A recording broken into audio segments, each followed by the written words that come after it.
দাঁড়িয়ে যাও 1 মিনিট। তুমি কোনো রিলেশনশিপে আছো, কোনো সম্পর্কে জড়িয়ে আছো, তাহলে একটা কথা মাথায় রেখো।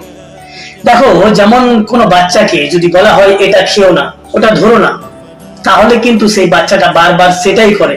কেন বারণ করছে আমাকে? কোশ্চেনিং। পৃথিবীর প্রত্যেকটা মানুষ কোশ্চেন করে। সেই রকম তুমি যে রিলেশনশিপে আছো, তুমি যখন বারণ করছো এটা করতে নেই, এটা করা উচিত না, তুমি কেন এটা বলছো, তখন কিন্তু সেই রিলেশন, তোমার যে অপোজিট ব্যক্তি আছে তার মনে কোশ্চেনিং হয়। কেন? কারণ সে উত্তর চায়, আর তুমি তাকে উত্তর না দিয়ে জাস্ট কোশ্চেনিং করেই ছেড়ে দাও। কোশ্চেনিং করার সাথে সাথে, প্রশ্ন করার সাথে সাথে তাকে উত্তরটা পরিষ্কার করে বুঝিয়ে দাও। দেখবে রিলেশনশিপ অনেকটাই মজবুত হবে।